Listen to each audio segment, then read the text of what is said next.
दोस्तों, welcome to learn English with Sadhak lesson 5। आज बहुत दिनों के बाद आप लोगों से मिल रहा हूँ, उसके लिए आई एम एक्सट्रीमली सॉरी। थोड़ा गैप हो गया था कुछ कारणोंवश, बट अब से आगे से मैं फिर से रेगुलर रहूँगा। पिछले लेसन में हम लोगों ने क्या किया था, छोटे छोटे 2-3 शब्दों के सेंटेंसेस बनाने शुरू किए थे प्रेजेंट टेंस में, राइट?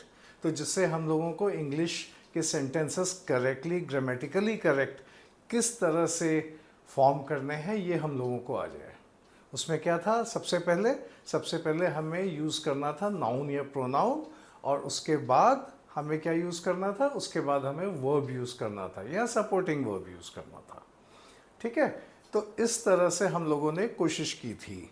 और आज हम क्या करने वाले हैं, आज हम इन्हीं सेंटेंसेस को थोड़ा लंबा करके सीखेंगे। थोड़ा बड़ा कैसे बनाया जाता है इस चीज़ के ऊपर हम लोग ध्यान देंगे। ठीक है, तो आप लोगों ने आई एम श्योर प्रैक्टिस की होगी, इस बीच लंबा गैप भी हो गया था। लंबे गैप से ध्यान आया उसके लिए मैं सॉरी बोलता हूँ आप लोगों को। तो छोटे सेंटेंस को बड़ा करना इसी से शुरू करते हैं। जैसे आई एम सॉरी, सब लोग कहते हैं, आप लोग भी कहते होंगे आई एम सॉरी। ठीक है, आई फील सॉरी, मैं जैसे दिल से मुझे बुरा लग रहा है, इसलिए मैंने, कितना लंबा गैप हुआ है तो इसलिए मैं कह रहा हूँ आई फील सॉरी।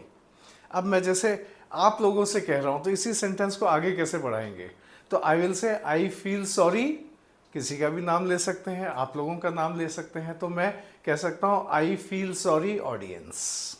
ठीक है, आई फील सॉरी इंडिया। ठीक, इस तरह से करके वो शब्द 3 से 4 हो गए। ठीक, इसी तरह से हम लोग कोशिश करते रहेंगे सेंटेंसेस को बड़ा बनाने के लिए, तो उसमें कोई ऐसी प्रॉब्लम नहीं है। तो I feel sorry, I am sorry, दोनों करेक्ट हैं, और उसके बाद आप किसी का भी नाम ऐड कर सकते हैं, आप जिससे सॉरी बोल रहे हैं उसका नाम ऐड कर सकते हैं।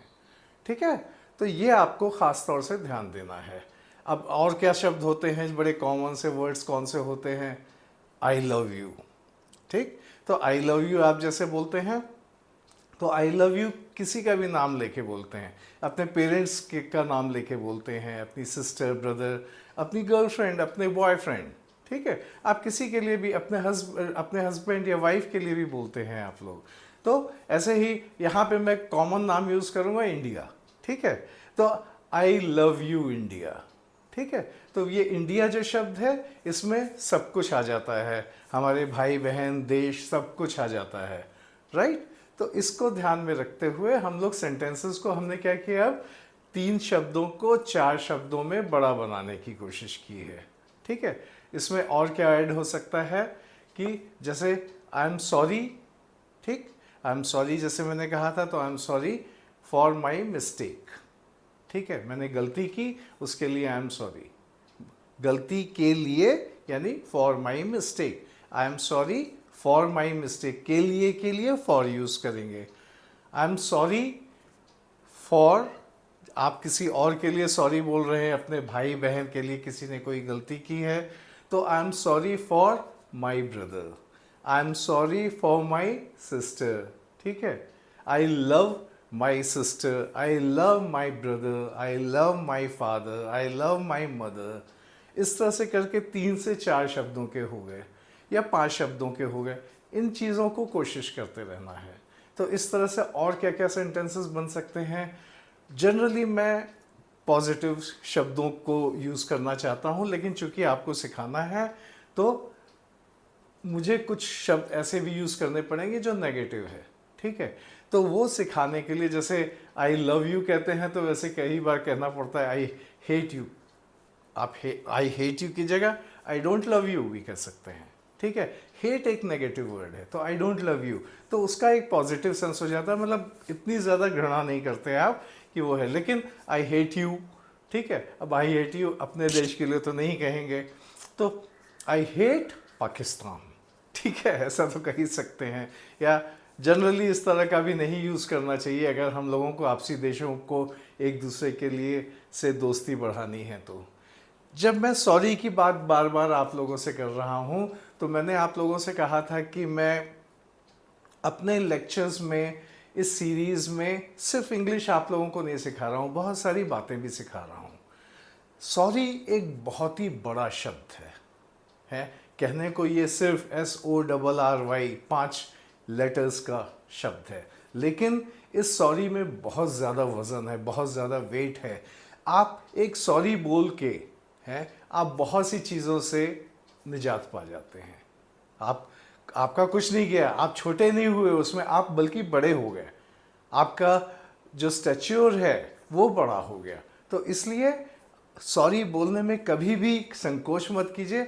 अपनी गलती नहीं भी है, अगर किसी को आपकी गलती लग रही है, आपको भले ही नहीं लग रहा है कि मेरी गलती नहीं है, ठीक है, तो आप उसे सॉरी बोल दीजिए, कोई प्रॉब्लम नहीं है उसमें। आजकल हम अक्सर देखते हैं, सुनते हैं, ड्राइविंग करते समय लोगों के आपस में झगड़े हो जाते हैं, कुछ है, दोनों कोई पीछे नहीं हटना चाहता, अपनी गलती नहीं मानना चाहता, लेकिन पता नहीं होता है कि गलती किसकी है, मेरी है या दूसरे वाले की है।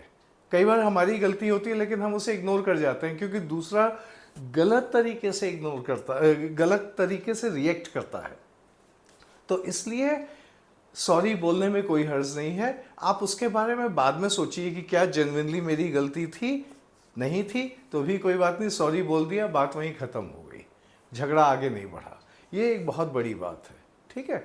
तो सॉरी एक बहुत अच्छा शब्द है, इसको हमेशा बोलिए, बार बार बोलिए, गलती ना हो तो भी बोलिए, ये एक बहुत इम्पॉर्टेंट चीज़ है, ठीक है। तो ये है। अब और क्या हो सकता है इंग्लिश के वर्ड्स में है, आई गो, आपने किया, आई गो टू द कॉलेज, 5 शब्दों का हो गया, ठीक है। और क्या हो सकता है, आई स्टडी साइकोलॉजी, साइकोलॉजी क्या होता है, मनोविज्ञान, ठीक है। तो आई स्टडी साइकोलॉजी, आपने आई स्टडी के आगे क्या यूज किया, साइकोलॉजी, तो यानी कि वो एक तीसरा शब्द हो गया। तो आपने उसको एक और चीज़, एक और शब्द को यूज़ करने की कोशिश कीजिए। नए नए शब्द जो आप सुनते हैं, आपको सुनने में अच्छे लगते हैं, उनको यूज़ कीजिए। आई स्टडी इंग्लिश, ठीक है।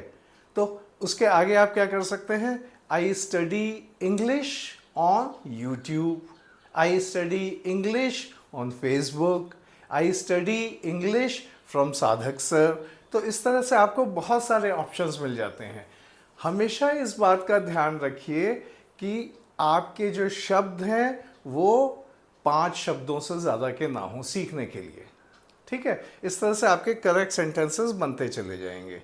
और उसके बाद उनको और बड़ा कैसे करना है, इसके बारे में हम बात आगे करेंगे कि उसको किस तरह से एंड से और से करके एक और सेंटेंस उसके साथ जोड़ा जा सकता है और उसको और बड़ा सेंटेंस बनाया जा सकता है। ऐसे बहुत सारे ऑप्शंस हैं। मैं आपको छोटे छोटे सेगमेंट्स में ये सारी बातें सिखाने की कोशिश कर रहा हूँ जिससे आप लोगों को आसानी के साथ आप लोग सीख सकें। मतलब भर की, शुरू में अभी मतलब भर की इंग्लिश बोलना, और जब आप और उसके बारे में पढ़ते रहेंगे, कोशिश करते रहेंगे, तो अपने आप आपकी इंग्लिश इम्प्रूव होती चली जाएगी। और एक समय के बाद आपको मेरी या किसी भी टीचर की ज़रूरत नहीं पड़ेगी, आप खुद के टीचर होंगे और अपने आप इंग्लिश सीखने लगेंगे। बस आपकी मैं हिचक दूर कर रहा हूँ जिससे आप लोग आगे से इंग्लिश सीखते चले जाएं और अपनी प्रतिभा को बढ़ाते चले जाएं, ठीक है।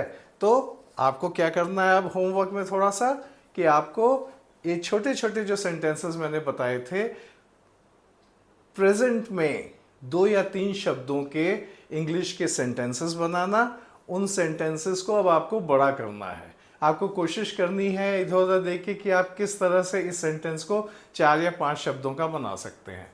आप उनको बनाइए, प्रैक्टिस कीजिए। और आज का लेसन मैं यहीं समाप्त करता हूँ।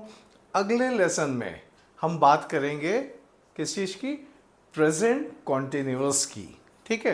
प्रेजेंट कॉन्टिन्यूअस यानी I am playing, I am teaching, ठीक है, यू आर स्टडिंग, इसके बारे में बात करेंगे, ठीक है।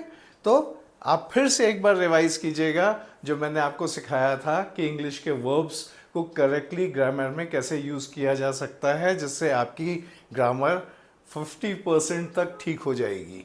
आपको महसूस ही नहीं होगा कि कब आप करेक्ट इंग्लिश बोलने लगे हैं, राइट। तो अगले लेसन में हम सीखेंगे प्रेजेंट कंटिन्यूअस, ठीक है। और उसके बाद फिर हम आएंगे पास्ट वाले सेक्शन में, तो ऐसे छोटे छोटे सेगमेंट्स लेके हम आगे बढ़ते रहेंगे और सीखते जाएंगे। So thank you very much, और इसको सब्सक्राइब करना और शेयर करना, लाइक करना ना भूलें please. This is very very important, आपके लिए भी मेरे लिए भी। आप लोग सीखते हैं, उससे मेरे अंदर एक एनर्जी आती है और मैं अपने लेक्चर्स को और अच्छा करने की कोशिश करता हूँ। मेरे लेक्चर्स बिल्कुल नेचुरल रहते हैं, इसमें कोई एडिटिंग नहीं होती है, जिससे हम सब जो है गलतियां करते हैं। हमको ये महसूस होना चाहिए कि हम लोग गलतियां करते हैं और गलतियां करके ही सीखेंगे। तो ये चीज़ बहुत ज़रूरी है, इसलिए कोई एडिटिंग नहीं है, कुछ नहीं है, हम लोग सीखते जाएंगे इसी तरह से। ठीक है, सो मिलते हैं लेसन नंबर 6 में अगली बार, और तब तक के लिए आप जस्ट थोड़ी सी इसकी प्रैक्टिस कर लीजिए। Have a nice day, bye bye.